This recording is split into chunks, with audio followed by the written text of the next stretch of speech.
Bom dia, meus amados. Mais um sábado, dia 27 de abril de 2024. Vamos trazer hoje para vocês mais um áudio explicando algumas coisas daquilo que acontece no além-túmulo. O grande mistério da vida e da morte nós podemos interpretar através da comunicação com aqueles que partiram. O título do tema de hoje, vamos colocar aqui, As Crenças no Além-Túmulo. Nós vamos trazer aqui o relato de uma alma que ficou perdida justamente por causa de suas crenças antes do desencarne. Como as religiões cegas trazem o prejuízo para as almas no além-túmulo. Também a diferença entre uma morte trágica, de uma morte longa, através de um problema de saúde, de alguma doença. Tudo isso repercute no além-túmulo de forma muito mais significativa do que podemos imaginar. No tema de hoje eu vou trazer aqui então o relato de uma alma, uma jovem mulher que desencarnou por volta dos seus 20 anos de idade e que era evangélica, fervorosa, mas que teve grande dificuldade para se encontrar no além-túmulo. Quando nós falamos que a alma não muda praticamente, aquilo que era antes e aquilo que é depois do desencarne. O que é aqui é lá, o que é lá é aqui, assim vai, porque a vida é sempre uma. A alma não morre, ela só desencarna. A alma é eterna. Quando a alma desencarna, se ela tem muita limitação nas suas crenças, nos seus conceitos, ela vai ter dificuldade no além-túmulo. Uma alma que passa por um período longo de expiação através de uma doença prolongada antes do seu desencarne, ela, na verdade, ela se prepara melhor para o que vem após o desencarne.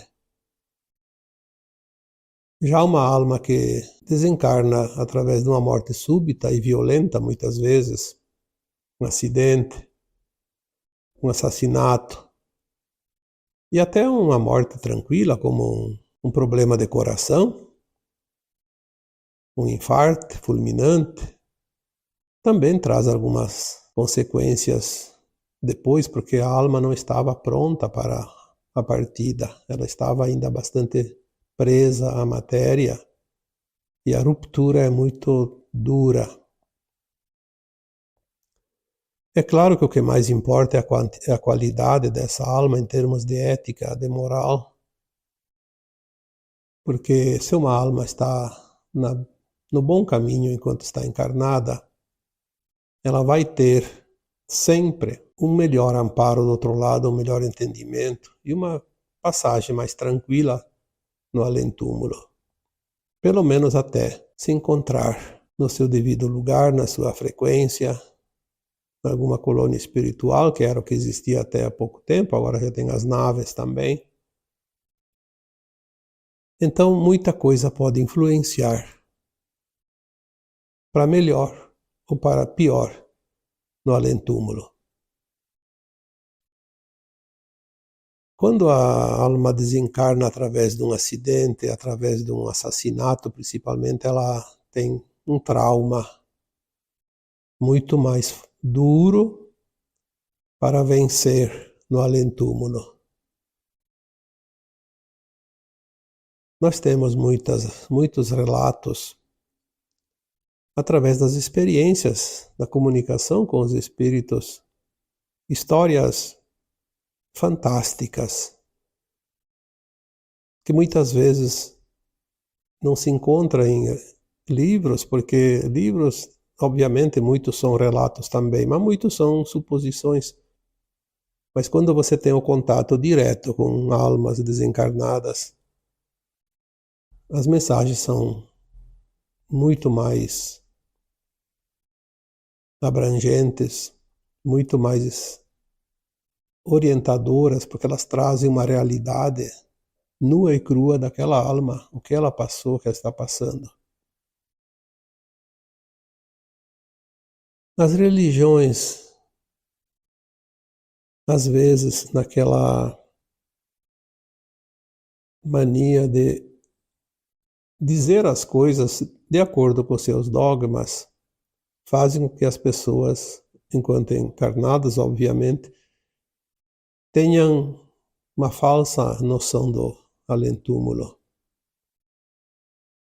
Depois que a alma desencarna, ela leva ainda aquela impressão que ela tinha enquanto encarnada, e ela tem dificuldade, porque é totalmente diferente é o que ela encontra do outro lado. Então essas crenças atrapalham muito mais do que você possa imaginar.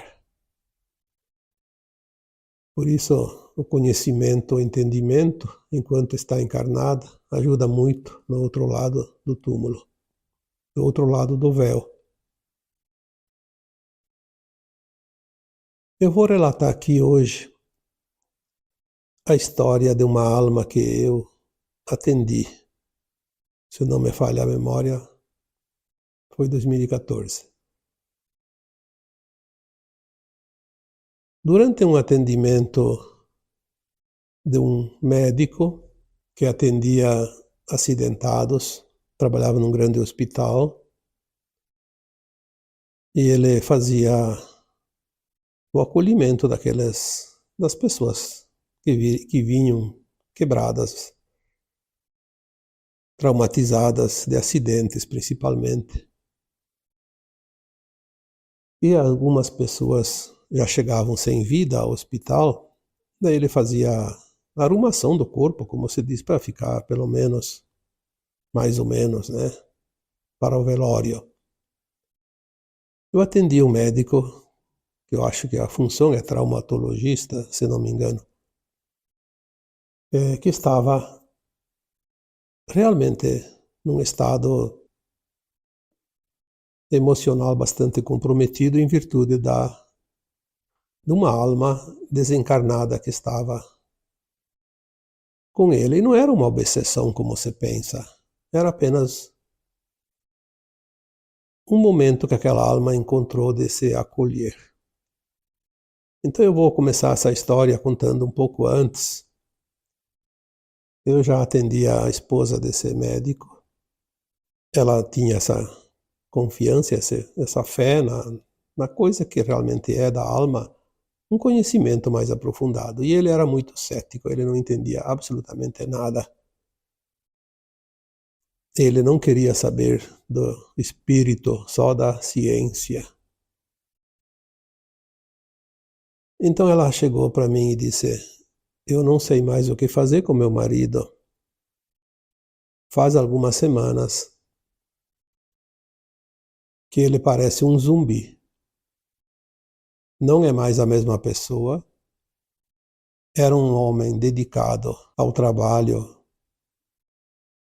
um médico que vivia para a profissão e atendia com todo o amor, com toda a dedicação, todo o respeito. Enfim, era trabalho e trabalho, porque era o que ele gostava de fazer e fazia muito bem feito. Mas agora está estranho. Ele não quer mais ir para o trabalho, não se alimenta, parece que entrou numa depressão profunda e não sabe mais nem o que ele tem que fazer, parece que ele não sabe mais nem quem ele é.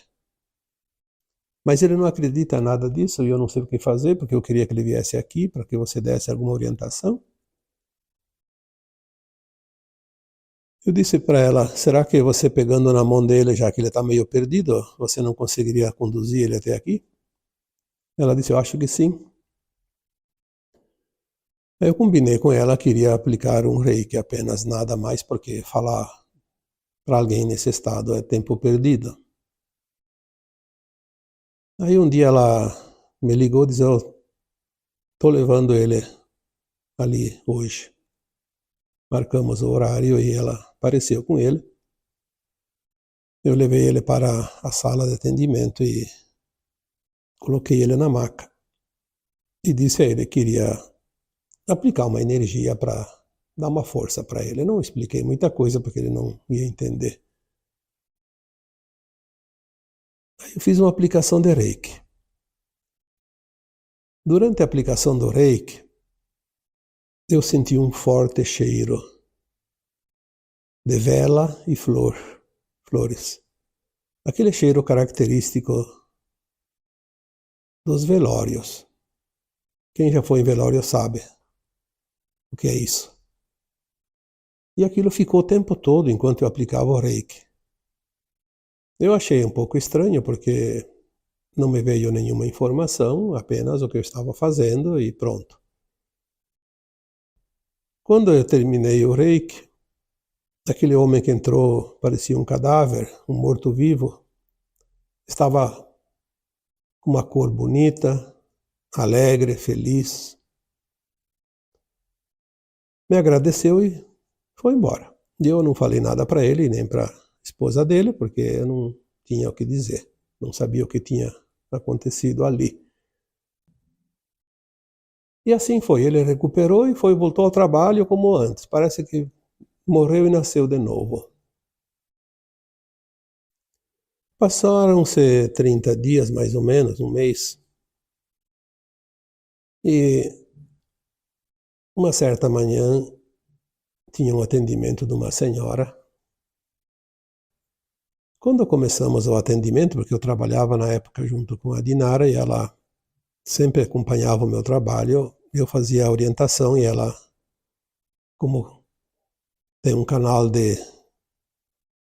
a gente chama de incorporação, mas é psicofonia porque o espírito fala através do canal vocal dela, né? Então, para quem não entende muito, vamos falar de incorporação. Quando começamos a atender aquela senhora, imediatamente a Dinara disse: tem um espírito aqui que precisa falar, quer se manifestar. Então eu autorizei ela a trazer essa alma para o esclarecimento. E quando ela começou a falar, esta alma disse... Aliás, era uma alma educadíssima, talvez a alma mais educada que eu atendi até hoje. Fiquei até impressionado, porque ela já se desculpou. Ela disse: me desculpem aqui o atrapalho, estou atrapalhando o trabalho de vocês, mas eu preciso de ajuda. Eu disse para ela: não se preocupe, se você está aqui é porque nós realmente podemos te orientar, porque se você foi permitida vir até aqui, quem permitiu sabe o que você precisa e sabe o que nós podemos te oferecer. Fique à vontade, o que nós podemos te ajudar? Ela me disse: lembra daquele dia que você atendeu aquele médico e sentiu o cheiro de velório? É claro que eu lembrei na hora. Ela disse: era do meu velório. O cheiro do meu velório estava comigo. Foi uma forma que eu encontrei de mandar uma mensagem para você prestar atenção em alguma coisa, porque realmente eu estava precisando, perdida. Aí ela começou a contar a história. Um tempo antes daquele médico vir aqui, eu desencarnei num acidente de trânsito, aqui perto da cidade.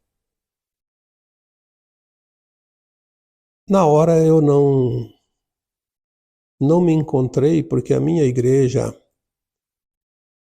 sempre disse que quando nós iríamos desencarnar, iríamos encontrar Jesus. E eu desencarnei naquele acidente, praticamente instantaneamente. Mas eu me lembrava que a igreja dizia que a gente encontraria Jesus, e eu não encontrei Jesus. Procurei, não encontrei. ficou tudo escuro. Ficou tão escuro que eu não vi mais onde é que eu estava, não sabia onde eu estava. E quando o médico atendeu lá no hospital o meu corpo, ele fez com tanto amor, com tanta dedicação, que eu gostei muito de me sentir acolhida e fiquei com ele. Fiquei perto dele. Daí ele ia para casa, eu ia junto, ele voltava para o trabalho, eu ia junto, eu não me afastava dele. Para mim estava confortável, mas eu não sabia o quanto eu estava incomodando, atrapalhando a vida dele. E aquele dia que ele veio receber o Reiki, eu senti quanto eu estava interferindo na vida dele. E eu não fui mais embora com ele. Quando ele saiu daqui, eu fiquei ali fora, perdida na rua. E hoje, quando essa senhora vinha aqui, eu entrei com ela para pedir socorro. E aqui estou. Então eu fiz todo o trabalho de orientação, expliquei a ela que as religiões muitas vezes mais atrapalham que ajudam. Foi o caso dela, dizendo que ao morrer o crente, o cristão, a pessoa, enfim, a alma daquela pessoa encontraria Jesus. E não é assim. Jesus não está esperando do outro lado. Tem os seus representantes, obviamente, mas não é Jesus que vai estar lá. Sempre tem o amparo de almas abnegadas que estão lá a serviço, mas não é o Jesus Cristo em pessoa. E ela foi com aquela ideia fixa de encontrar Jesus e não encontrou e ficou perdida. Porque não viu mais ninguém, porque a ideia era olhar só para Jesus. Não viu que tinha outras almas esperando ela para auxiliar. Feito esse trabalho de orientação, a alma foi encaminhada. Na época ainda as almas iam para as colônias espirituais. Hoje parece que nem todas vão, talvez nenhuma vá, mas enfim, não importa. Hoje a maioria, se não todas, vão para as naves, que é a mesma coisa. Não muda nada o lugar para onde você vai, mas na época foi encaminhado então para o acolhimento nas câmaras de retificação, para depois encaminhar para as colônias condizentes. E veja que era uma alma pura, uma alma, eu diria uma alma que ascensionou, mas não ficou de fora do risco por causa das crenças limitantes, se perder por um tempo. Obviamente que ela foi orientada, mesmo que ela não soubesse, a ir ao encontro de alguém que pudesse orientá-la. Foi o que aconteceu. Essa alma, depois de receber esse amparo, porque aquelas almas que estão no amparo no além-túmulo, elas, de uma forma ou de outra, elas orientam essa alma a procurar algo aqui que ela possa ser acolhida e orientada de uma forma que ela consiga compreender. Foi o que ela fez. Veio até o nosso trabalho e lá ela conseguiu, então, encontrar a luz. Porque a luz nada mais era do que o entendimento e a escuridão nada mais era do que o não entendimento daquilo que ela estava passando no além-túmulo, porque ali não tinha mais corpo, era apenas a alma. Como é importante as pessoas que estão encarnadas ter esse entendimento e se preparar melhor para o desencarne. Afinal, o desencarne sempre aconteceu até aqui. E se acontecer mais uma vez, provavelmente será a última aqui nesse planeta Terra, ao menos. E para aqueles que vão ascensionar, a nova Terra não precisa mais desencarnar. Mas esta vez ainda pode ser que seja necessário e é bom, interessante, recomendável que as pessoas tenham um pouquinho de entendimento que a morte não existe, é apenas a passagem da alma para uma outra dimensão. Tantas histórias nós teríamos para contar. De vez em quando eu venho aqui e conto uma. Já contei uma outra há pouco tempo. Quem sabe mais adiante a gente traga mais algum exemplo. Porque eu acredito que é mais fácil lembrar um conto do que uma informação. A memória fica mais aguçada quando é algo que chama a atenção. E hoje trouxemos aqui então para vocês um exemplo de tantos que acontecem na passagem dimensional da alma do corpo físico para o corpo etérico, não físico. Então, esta é a mensagem de hoje e espero que realmente tenha orientado de alguma forma aqueles que buscam pelo entendimento, pelo conhecimento, pelo aprendizado. E agora eu vos deixo com o meu abraço de luz em cada um de vocês. Namastê.